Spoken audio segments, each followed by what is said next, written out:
Selamat siang untuk kelas 11 AKL. Hari ini kita kembali lagi dalam pembelajaran praktikum akuntansi lembaga instansi pemerintah, di mana kalian kemarin sudah melaksanakan PH1. Hari ini kita kembali melakukan lagi pembelajaran. Kita melanjutkan lagi ya pembelajaran kita yang kemarin ya. Nah, kemarin kalian sudah mempelajari tentang praktikum laporan keuangan yang dimana kalian membuat laporan realisasi anggaran beserta dengan jurnal penutupnya dan laporan operasional beserta dengan jurnal penutupnya ya. Di sini ada soalnya masih sama seperti Miss Ernest berikan yang beberapa minggu lalu ya. Soalnya sama, kalian bisa lihat sendiri ya soalnya ya. Oke, selanjutnya adalah kita lihat adalah laporan realisasi anggaran dan jurnal penutup pelaksanaan anggaran. Ini sudah Miss Ernest pernah jelaskan dan Miss Ernest mungkin tidak akan lagi menjelaskannya karena kalau kalian ingin tahu gimana caranya silahkan lihat di YouTube Miss Ernest, ini ada ya penjelasannya. Oke. Untuk yang selanjutnya, slide selanjutnya adalah tentang laporan operasional dan jurnal penutup finansial ya. Nah, ini juga Miss Ernest nggak akan jelaskan karena Miss Ernest kan sudah menjelaskan. Jadi kalau kalian misalnya pengen tahu gimana ceritanya, kalian bisa lihat saja di YouTube Miss Ernest ya. Di YouTube Miss Ernest di situ banyak sekali penjelasannya ya.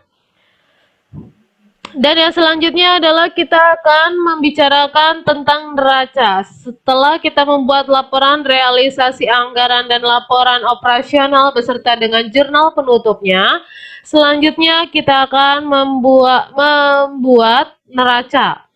Oke, di sini kalian bisa lihat sendiri, di sini ada kolom neraca. Neracanya sangat berbeda dengan yang biasa kita pelajari di akuntansi ya. Karena ini akuntansi instansi lembaga pemerintah. Oke, di sini kalian lihat, di sini ada kas bendahara penerimaan. Oke, kas bendahara penerimaan ini didapat dari mana? Oke, kita lihat kembali ke soal. Kas bendahara penerimaan, sebentar ya, bisa harus pakai pena. Kas penerimaan bendahara, ini kalian bisa lihat ya.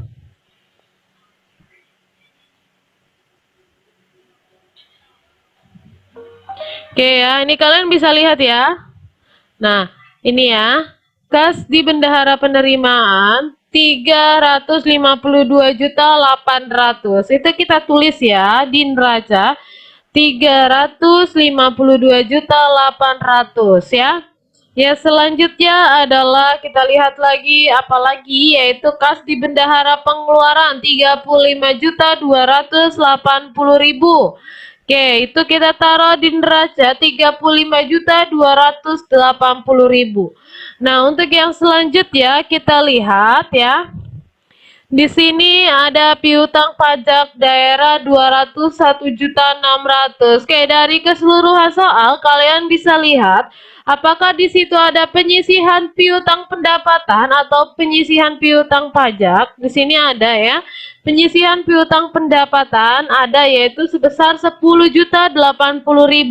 Berarti piutang pendapatan kita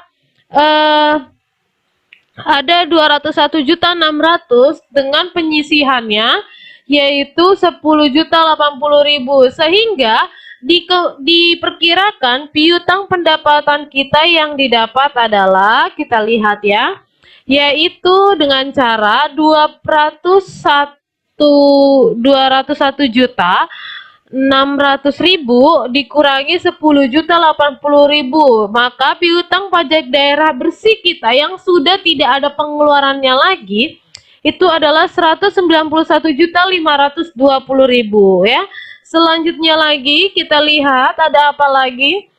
Persediaan bahan pakai habis yaitu 226.800.000 ya. Kita masukkan ke neraca 226.800.000 ya.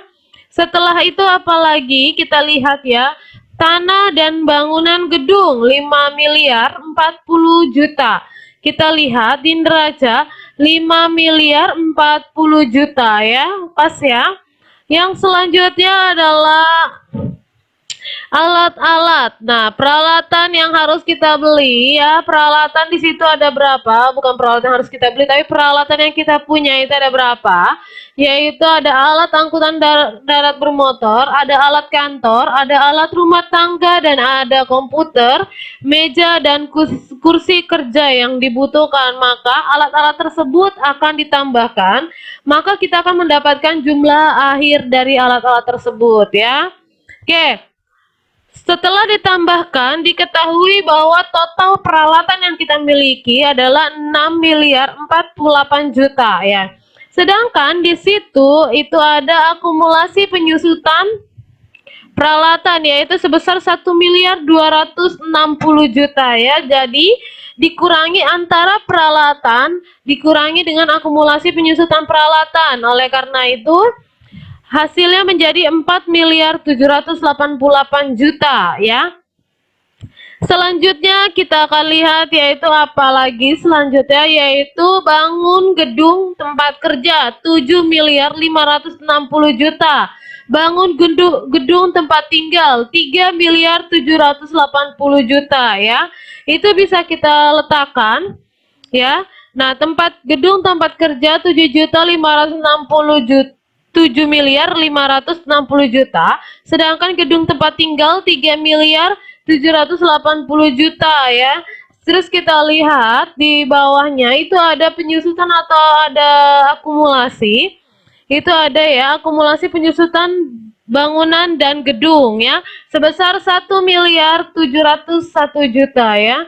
Ini kita tulis jumlah antara gedung tempat kerja dengan gedung tempat tinggal dikurangi dengan akumulasi penyusutan gedung ya. Karena kalau misalnya di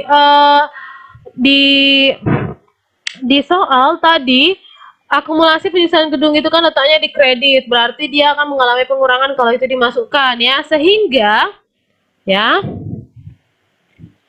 nilai buku dari gedung yaitu adalah 9.639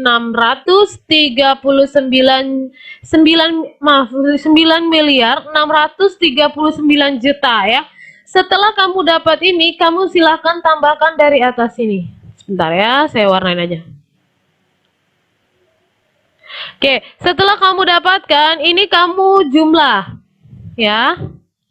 Nah, setelah kamu jumlah, kamu akan mendapatkan total asetnya yaitu 20.273.400.000 ya.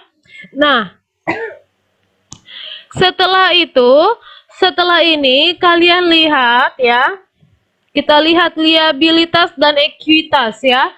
Ada berapa liabilitas dan ekuitas? Di soal kita lihat. Oke, di soal ada ya, utang nggak ada, utang kosong ya. Maaf, aduh mana ininya. Nah, lihat utang kosong nggak ada, dan sedangkan kan liabilitas itu dan ekuitas itu terdapat dari pendapatan dan yang lainnya utang ya. Nah, pendapatan diterima di muka itu masuk ke dalam komponen ekuitas ya, yaitu 151.200.000 ya. Nah, bisa kalian lihat ya, utang kita nggak ada, pendapatan diterima di muka kita 151.200.000, sehingga total utang kita adalah 151.200.000 dan ekuitasnya yaitu 20 juta 122.200.000. Oke, kalau kalian tanya, itu didapat dari mana, Miss? Ekuitasnya yaitu didapat dari sini. Ini total aset dikurangi dengan total utang, ya. Total aset dikurangi dengan total utang, maka hasilnya dapatlah 20.122.200.000 dan sehingga 151.200.000 ditambah dengan 20.122.200.000 sehingga menjadi 20.273.400.000, sehingga terjadi balance antara aset dengan total liabilitas ekuitas. Oke. Ini adalah penjelasan materi kita pada hari ini. Miss Ernest berharap hari ini kalian bisa mengerti setiap penjelasan yang Miss Ernest berikan ya. Dan untuk tugas yaitu silahkan kalian lihat halaman 64. Kalian sudah membuat laporan realisasi anggaran dan laporan operasional beserta dengan jurnal penutupnya waktu beberapa minggu yang lalu untuk soal studi kasus 10. Sekarang tugas kalian adalah tolong buatkan neracanya. Tolong buatkan neracanya dari studi kasus 10 ya. Buatkan neraca dari studi kasus 10, dikumpulkan hari ini juga. Miss Ernest tunggu sampai pukul 6 sore ya. Jika tidak mengumpulkan, berarti kalian tidak usah mengikuti pembelajaran di kelas Miss Ernest ya. Hanya itu saja penjelasan dari Miss Ernest. Miss Ernest ucapkan terima kasih untuk kalian yang sudah memperhatikan apa yang Miss Ernest jelaskan. Tetap jaga kesehatan, tetap menggunakan masker jika kalian keluar rumah, dan jangan lupa membawa hand sanitizer agar kita tidak terjangkit oleh virus-virus yang tidak diinginkan ya. Hanya itu saja penjelasan dari Miss Ernest. Terima kasih.